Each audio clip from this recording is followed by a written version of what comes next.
उत्तर प्रदेश के रायबरेली के एक युवक का गैंगस्टर लॉरेंस बिश्नोई को धमकी देते हुए वीडियो सोशल मीडिया पर जमकर वायरल हो रहा है। जी आपको बताते चले कि वीडियो में युवक गैंगस्टर को खुले तौर पर चैलेंज कर रहा है कि अगर हमारे सलमान भाई को कुछ भी हुआ तो उसके दोगुना तादाद में शूटर तैयार है। युवक यहाँ के लालगंज थाना इलाके में दीपे माऊ सोहवल गांव का रहने वाला बताया जा रहा है, और जहां पर थाना प्रभारी लालगंज के मुताबिक इन दिनों यह मुंबई से आकर यहीं रह रहा था और उन्होंने कहा कि उसकी तलाश की जा रही है और लगातार छापेमारी भी की जा रही है। इससे पहले मैं आपको सुनाना चाहूंगी कि वीडियो में युवक के द्वारा क्या कुछ कहा गया।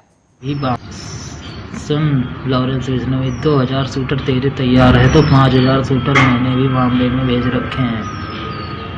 तुम्हारी खैर नहीं, तुम्हारे शूटरों की एक भी बॉम्बे से बच के नहीं जाएगा। 5000 शूटर इमरान भाई ने भी लगा दिया है। तुम्हारी खैर नहीं, तुम्हारी तो जेल में ही हत्या होगी। सलमान भाई को कुछ हुआ ना तो खैर ठीक नहीं तुझे लॉरेंस तू बचेगा नहीं। तो 2000 लगा या 10,000 लगा, मैं उसका डबल लगा दूंगा। मेरे पास करीब 20,000 शूटर है। इस खबर पर अधिक जानकारी के साथ उत्तर प्रदेश के रायबरेली से संवाददाता ओम शंकर शुक्ला जी हमारे साथ जुड़ गए हैं। तो ओम शंकर जी, जिस तरीके से वीडियो सामने आया और जिसमें खुले तौर पर जो युवक है वो एक तरीके से गैंगस्टर को ही धमकी दे रहा है, क्या है पूरा मामला, विस्तार से बताएं।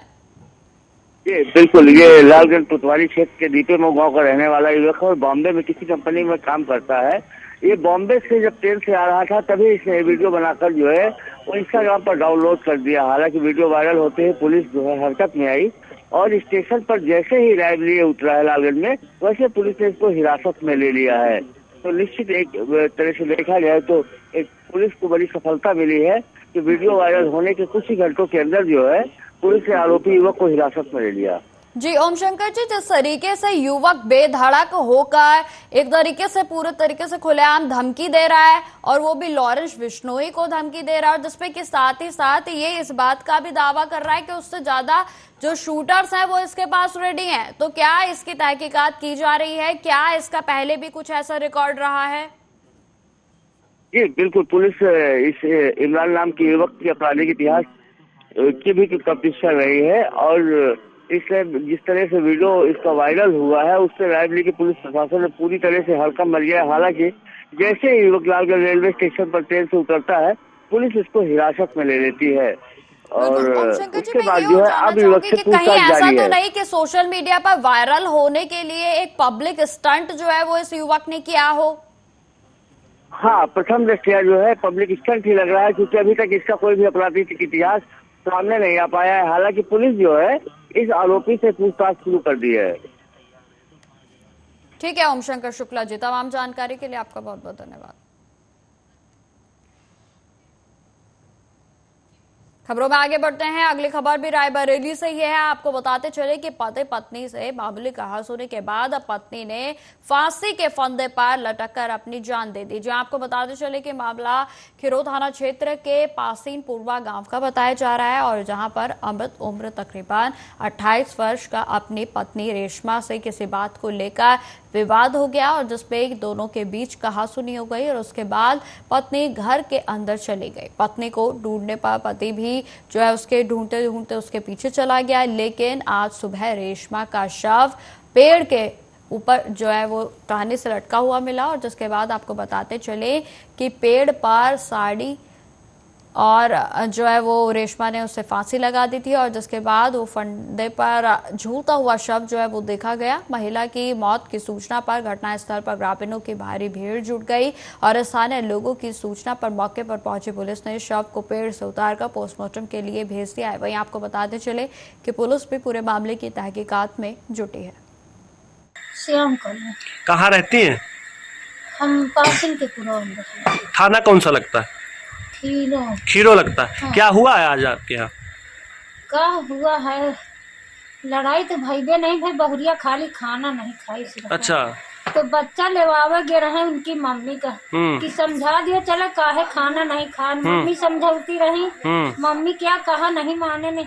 धान काटा चली गई हुआ तो मम्मी उठौती रही, हम उठाई कर बच्चे उठावत रहे नहीं आई कि बच्चा दुल्हन के साड़ी छोड़ का नहीं, गुस्सा में भाग की घर न जाइए तो हम फांसी लगा के मर जा, भाग गे रहे। उनका दहियन को पकड़ के लान को दुल्हन का धोती दीना पहने न, तो वो फिर जब दुल्हन का लावागा तो ये फिर भाग गए।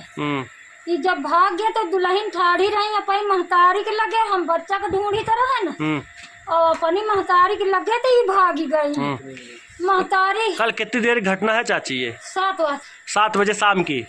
तो दोनों लोग लापता हो गए थे, लड़का और बहुरिया दोनों? तो बच्चा का पता नहीं न बे श्याम कर। कहाँ रहती हैं? एक बार फिर से रुक करते हैं संवाददाता ओम शंकर शुक्ला जी की ओर। ओम शंकर शुक्ला जी, जिस तरीके से पति पत्नी का विवाद होता है और उसके बाद कहा सुनी जो भी होती है, उसके बाद पत्नी फांसी लगा लेती है, क्या है पूरा मामला? जी बिल्कुल, एक खीरो थाना क्षेत्र का मामला है। वहाँ अमित कुमार का अपनी पत्नी रेशमा के साथ जो है किसी बात को लेकर जो है वो मामूली कहा सुनी होती, जिसके बाद पत्नी नाराज होकर घर से चली जाती है। हालांकि पति भी थोड़ी देर बाद जो है पत्नी को ढूंढने के निकलता है, लेकिन उसका कुछ भी पता नहीं चलता है। और आज सुबह उसका शव गांव के बाहर एक बाग पड़ती है, वहां पर जो है पेड़ पर फांसी के फंदे से लटकता हुआ मिला। तो ग्रामीणों ने जब सूचना दी तो वहां पर जो है परिजन पहुंचे। उसके बाद जो है जैसे ही ये खबर पूरे गांव में फैली, वैसे ही घटनास्थल पर ग्रामीणों की भारी भीड़ जुट गई। हालांकि सूचना पर पुलिस पहुंच कर जो है मौके से जो है महिला के शव को उतार कर पोस्टमार्टम के लिए भेज दिया, आगे की विधिक कार्रवाई शुरू कर दी है। जी ओम शंकर जी, घटना को लेकर परिवार वालों का क्या कुछ कहना है? अभी इस बारे में कुछ भी बोलने के लिए कोई तैयार नहीं है, क्योंकि पूरा परिवार जो है वो गमजदा है। क्योंकि अभी बहुत ज्यादा उम्र नहीं थी रेशमा की, मुश्किल से 26 से 27 साल उसकी उम्र थी। तो इस वजह से जो अभी तक कोई भी प्रतिक्रिया हमारे पक्ष से या ससुराल पक्ष से नहीं आई है।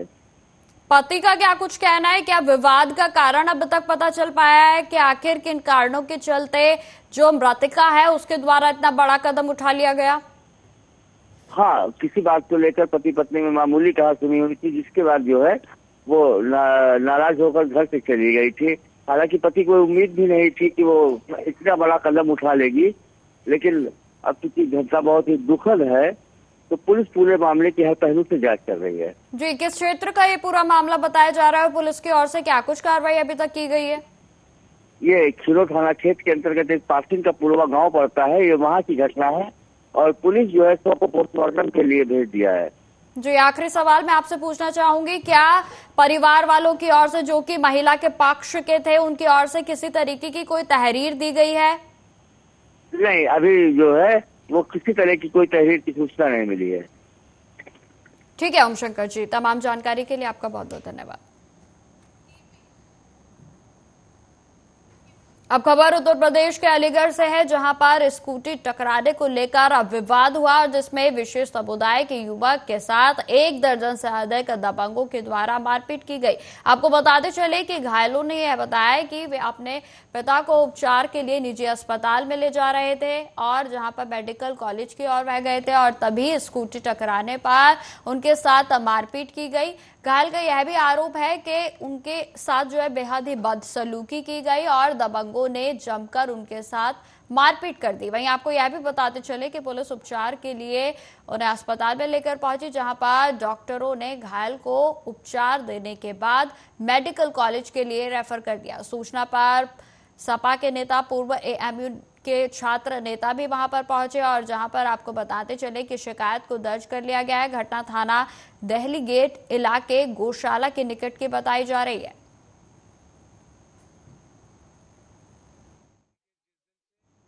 मैं बार बार ये बात कह रहा हूँ कि ये सरकार हर तरीके से स्ट्रेट फॉरवर्ड जो है वो नफरतों की राजनीति करके और सत्ता में बना रहना चाहती है।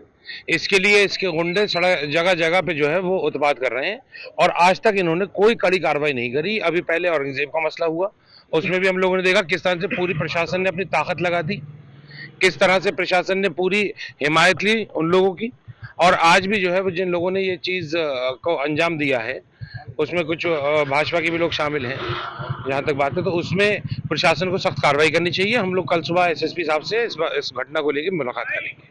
बताया जा रहा है कि वो अपने पिताजी का उपचार करा के आ रहे थे और इसी दौरान कोई बाइक टकरा गई, जिसके बाद कुछ लोगों ने मारपीट की। मैं आपसे ये बात कह रहा हूँ कि किसी भी घटना को, मान लीजिए कि अगर जो है वो गाड़ी टकराने की भी घटना थी तो इतनी बड़ी घटना नहीं थी, आपस में गाड़ियां टकरा जाती हैं, लोग बीच बचाव करा देते हैं। तो किसी इंसान को इतनी बेरहमी से मारना बहुत गलत बात है और ये खुली गुंडागर्दी चल रही है भाजपा के लोगों की। देखिए, इसके बारे में तो मुझे इससे बात करनी पड़ेगी। और अगर वो ये भी नहीं पूछ रहे थे, मार पिटाई कर रहे हैं, तो गुंडागर्दी करने वाले लोगों के खिलाफ सख्त कार्रवाई होनी चाहिए। गाड़ी टकराने पे थाने में तहरीर दे देते। ये जो अपने हाथ में कानून लेने का प्रक्रिया शुरू कर दी है, उत्तर प्रदेश के मुख्यमंत्री से प्रक्रिया शुरू हो चुकी है। योगी आदित्यनाथ जी भी ये करते हैं, इनके मंत्री भी ये करते हैं, इनके नेता भी ये करते हैं। इन्होंने कानून और संविधान को ताक पे रख दिया है। इनके लिए सब कुछ फैसला ऑन द स्पॉट होता है। घायल की कंडीशन अब कैसी है, कहाँ लेके गए हैं? देखिए, उन्हें एमयू लेके गए हैं नदीम अंसारी साहब, और उनका वहीं पे उपचार चलेगा। और हालत के बारे में यह है कि आप सबके सामने। मेरा नाम राशिद है। राशिद जी, आप से कहाँ जा रहे थे, कैसे घायल? बस कार हॉस्पिटल से हमारे अब्बा को रेफर करा मेडिकल के लिए, हालत बहुत सीरियस है उनकी। तो वहाँ से गाड़ी एम्बुलेंस निकलवा के, और वो निकलने से बच्चे भी निकल रहे थे, मैं भी निकल रहा था। गाड़ी टकरा गई एक लड़के की गाड़ी से, निकालते हुए पीछे हल्की थी, उसमें बच्चों में नोक झोंक हो गई। मैंने समझाया, वो तो चले गए। अब वो भी पकड़ लिया और रोक लिया गया। अभी आ रहे हैं और 10-20 लौंडे आ गए, उन्होंने मारा बहुत बुरी तरीके से। कह रहे कि दाढ़ी वाला है, साले को मार, जान से मार दो, बहुत मारो। अब बहुत सी आवाज आ रही, पता कौन कह रहा है ये नहीं मालूम है। 15-20 लोग हैं, सब लोग आते घुसे मारे, लाती मारी है मेरे। और मेरी जेब में इसमें 20,000 रुपये रखे थे इलाज के लिए, और मोबाइल रखा था। मोबाइल भी पता नहीं गिर गया या छीन लिया, और पैसे भी मालूम गिर गए या छीन लिए। वो पता ना साहब कौन है, मैं तो किसी को देख भी नहीं पाया। आते ऐसे मारा भैया बस। अब वो मारे घुसे। झगड़ा होने का कारण क्या रहा? झगड़ा होने का कारण ये रहा कि गाड़ी हल्की टकरा गई। आप कौन सी गाड़ी में? मेरी गाड़ी स्कूटर है, और वो भी स्कूटर में थे। दोनों की गाड़ी टकराई? वो आगे से निकल रहे थे, हमारी गाड़ी पीछे करी हमने, तो पीछे टच हो गई थी बस। गाड़ी टकराने का विवाद हुआ? हाँ। फिर आपके साथ मारपीट करी? फिर मेरे साथ मारपीट करी, बहुत मारा भैया। पुलिस पहुंची थी मौके पर? नहीं, पुलिस नहीं पहुंची। मैं वहाँ से उठ के थाने में पहुंचा हूँ। मैं वहाँ से जब भागा हूँ गाड़ी लेके अपनी जान बचा के, ये दिल्ली गेट से खैर रोड से जाके जो गन्ने की जिसकी दुकान है 2, वहाँ का मामला। फिर गाड़ी उठा के भागा, वहाँ जान बचा के मैं थाने में खुद गया हूँ। यहाँ मलखान सिंह में कौन लाया? वो थाने से कोई आदमी आया, पुलिस वाले वो लेके आए मुझे। वहाँ थाने वाले भेजा मुझे यहाँ पर, उनके साथ पुलिस वाले साथ में। अब खबर उत्तर प्रदेश के गोपालगंज जिले के जादवपुर थाना क्षेत्र के जादवपुर दुखहरा गांव से है, जहां पर बाइक सवार बदमाशों ने 3 दोस्तों को चाकू से वार कर उन्हें मार दिया। वहीं आपको बताते चले कि जिससे जो तीनों बुरे तरीके से जख्मी हो गए, तो वहीं एक घायल युवक की इलाज के दौरान दर्दनाक मौत हो गई है। तो वहीं आपको बताते चले कि युवक की मौत के बाद परिजनों और स्थानीय ग्रामीणों का गुस्सा पूरे तरीके से भड़क उठा और शव को लेकर थाने के पास सड़क पर रखकर सड़क को जाम कर आगजनी की गई। तो वहीं सड़क जाम की वजह से आवागमन भी पूरे तरीके से प्रभावित हुआ। लोगों को आने जाने में काफी परेशानियों का सामना करना पड़ रहा था, जबकि पुलिस आक्रोशित लोगों को समझाने और जाम को खाली कराने में काफी मशक्कत की बावजूद जो है आक्रोशित लोगों का गुस्सा शांत नहीं हुआ। तो वहीं आपको बता दें कि लोगों का कहना था कि हमलावरों को तत्काल गिरफ्तार कर कड़ी से कड़ी सजा दी जाए। तो ये तस्वीरें हम आपको दिखा रहे हैं, जिसमें उत्तर प्रदेश के गोपालगंज की खबर बताई जा रही। चाकू से मृत्यु हो गया और 2 अन्य घायल थे। तो आज सुबह में उसकी मृत्यु हुई है। उसके बाद पब्लिक आक्रोशित हो गया, लाश के साथ प्रदर्शन कर रहा था। तो आने के बाद उन लोग समझाया गया, उन लोग को आश्वासन दिया गया कि जो भी न्याय होगा वो उन्हें मिलेगा। उसके आश्वासन के बाद पब्लिक शांत हो गई और लाश पोस्टमार्टम के लिए हम लोग भेज चुके हैं। अभी बिल्कुल शांति है और हम लोगों ने आश्वासन दिया है कि हम लोग जितना जल्दी होगा उतना अपराधी को पकड़ने का प्रयास करें। हम लोग सब दोस्त लोग एक साथ बैठे हुए थे, ठीक है, फोन यूज़ कर रहे थे। 6 जन थे वो लोग बाइक से। एक पैशन प्रो बाइक था और एक बाइक का पता नहीं कौन सा बाइक था। एक बाइक को देखे हम लोग ने, बस आए और पीछे से आकर डायरेक्ट चाकू मारना, हाथापाई करना स्टार्ट कर दिए। उसी में हाथापाई में एक दोस्त को ज़्यादा लग गया, वो घायल हो गया। और मेरा मतलब यहाँ पे लगा चाकू, आप देख सकते हैं, देखिए ये जगह पे लगा है। हाँ, वही हाथापाई की वजह से फिर उन्होंने चाकू मार के डायरेक्ट वहाँ से गाड़ी में बैठे और वो लोग निकल गए, ठीक है। और उससे उसके आगे और कोई रीजन पता भी नहीं, क्या रीजन से आए, क्या रीजन से मारे, हाथापाई की हमसे। अभी क्या हुआ यहाँ पे आप लोग आए हुए हैं? अभी क्या, हमारा दोस्त हमारा रेप हो गया सर, तो अब क्या रीजन, अब इससे भी बड़ा रीजन कोई चाहिए सर। क्या मांग करते हैं आप लोग? मांग करते हैं हमें इंसाफ चाहिए सर, जस्टिस करना हमें। आखिर कौन मारा है? कौन थे वो? मारा है सर घनश्याम है, घनश्याम कुमार यादव है, मनोज कुमार यादव है, और उसके बाद सोनू कुमार यादव है, ठीक है, और एक का क्या नाम, रोशन कुमार सिंह है, हरिहरपुर का सर। मारने का बाद भी स्टोरी लगाया है, क्या अभी और चाकू लगेगा बेटा। ये तो सोशल मीडिया के लोग बहुत बड़े रंगदार हैं सर। क्या नाम हुआ आपका? मेरा नाम, हम लोग सब दोस्त लोग एक साथ बैठे हुए थे।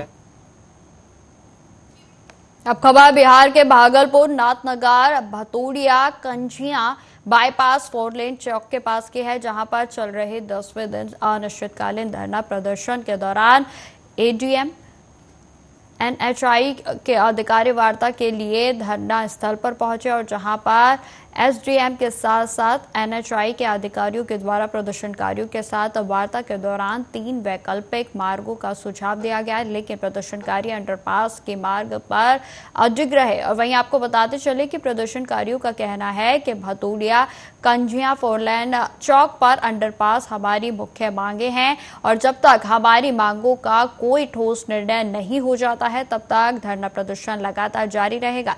जबकि एसडीएमओ और अन्य अधिकारियों का कहना है कि आम लोगों की समस्या को देखकर बहुत जल्द कोई ना कोई ठोस निर्णय अवश्य लिया जाएगा और समस्या का समाधान भी कर लिया जाएगा, जिसके लिए एक कमेटी प्रदर्शनकारियों के साथ गठित की गई है और जहां पर 30 अक्टूबर को गठित टीम के साथ वार्ता कर अंतिम निर्णय लिया जाएगा। तो आपको बताते चले कि बिहार के भागलपुर का यह मामला है, जिसमें कि बीते 10 दिनों से प्रदर्शनकारियों के द्वारा लगातार प्रदर्शन किया जा रहा है, जिसमें ग्रामीणों के साफ तौर पर यही मांग है कि उन्हें अंडरपास का जो है वो मार्ग दिया जाए, ताकि जो दूर दूर के दूर दराज के रास्ते हैं और साथ ही साथ जो दुर्गम स्थल हैं उनके लिए कहीं ना कहीं जो ग्रामीणों को सहूलियत है वो हो सके। हालांकि इन सब मांगों के लिए जो लोग जिस तरीके से अनिश्चितकालीन हड़ताल पर बैठे हैं, मैं कहूँगी प्रदर्शन पर बैठे हैं, वो उन्हें नहीं बैठना चाहिए, क्योंकि यह तो एक आम मांग है जो कि लोगों को और अधिकारियों के साथ साथ जो भी निर्वाचित नेता होते हैं उनको पूरी करनी चाहिए। लेकिन जब नेताओं की आंखें पूरे तरीके से बंद होती हैं तो इस तरीके की जो सामाजिक मांगे होती हैं, जो मांगे होती हैं, जिनके बल पर जो नेता हैं वो राजनीति में आते हैं और इन भोले भाले जनता को बनाते हैं, तो उसमें आपको बताते चले कि बहलाने फुसलाने के बाद जब वो अपने वादों को पूरा नहीं करते हैं तो इस तरीके की परिस्थितियां जो है वो बन जाती है। और जिसमें कि आपको बताते चले कि बिहार के भागलपुर की यह जनता बीते 10 दिनों से अनिश्चितकालीन हड़ताल पर है ताकि इनके अंडरपास की मांग को पूरा किया जा सके। और वहीं आपको बताते चले कि इसको लेकर अधिकारियों की ओर से कहा गया है कि इसका अंतिम निर्णय 30 तारीख को होगा। कंझिया रोड है, आप लोग को जानकारी है कि उसमें जो 4 लेन का निर्माण हो रहा है उसके लिए अंडरपास के लिए लोगों का डिमांड है। सबसे पहले जो एक मुख्य बात है मैं आप लोग को अवगत करा दूं कि ये जो 4 लेन का काम हो रहा है इसमें जो 2 लेन का है इस पार्टिकुलर स्ट्रक्चर पूर्व से ही यहाँ पे केवल एक्स्ट्रा 2 लेन ऐड हो रहा है, तो इसके कारण बहुत सारी टेक्निकल एक लिमिटेशंस आ जाते हैं, क्योंकि ऑलरेडी वो हाफ रोड पूर्व से बना हुआ है, उसका हाइट फिक्स है, उसका एलिवेशन सब कुछ फिक्स है। तो इसीलिए यहाँ पे जो पीडी साहब हैं एनएचआई के, उन्होंने प्रपोज किया है, 2-3 चीज़ें प्रपोज की हैं जो कमेटी से भी बात हुई है, उन लोगों को भी अवगत कराया है कि ये चूँकि एक बहुत बड़ा प्रोजेक्ट है और इसमें टेक्निकलिटीज़ इन्वॉल्व हैं, तो 2-3 जो चीज़ें हैं अंडरपास को लेके क्या उसमें क्या फिजिबिलिटी है।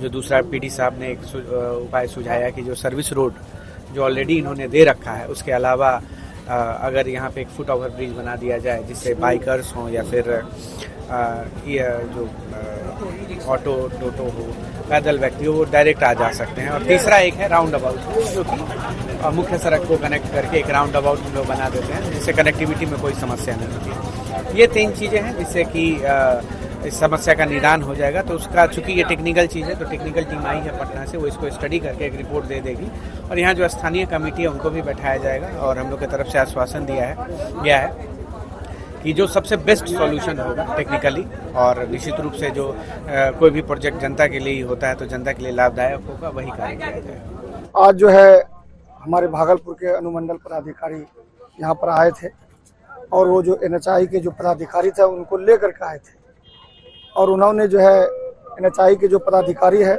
उनको जो है समय दिया कि आप जो है जितना से जल्द हो सके क्या यहाँ पर हो सकता है, अंडरपास हो या ओवरब्रिज हो या चौराहे टाइप का हो, इसमें आप क्या कर सकते हैं, आप इसको जो है जल्द से जल्द बैठक करके इसका जो है निराकरण कीजिए और हमको बताइए। और जो है यहाँ के जो संयुक्त जो है कमेटी के सदस्य हैं या ग्रामीण है, सब लोगों को जो है बताने का काम कीजिए। और ये मेरा धरना जो है लोग 10वां दिन है और जब तक कोई ठोस निर्णय नहीं आ जाता है तब तक हम लोगों का धरना जारी रहेगा। क्या आश्वासन मिला, कब तक? ये बुधवार तक जो है आश्वासन मिला है कि बुधवार तक जो है कंझिया। तो फिलहाल इस बुलेटिन में इतना ही। देश दुनिया की तमाम खबरों की जानकारी के लिए बने रहे हमारे साथ। नमस्कार।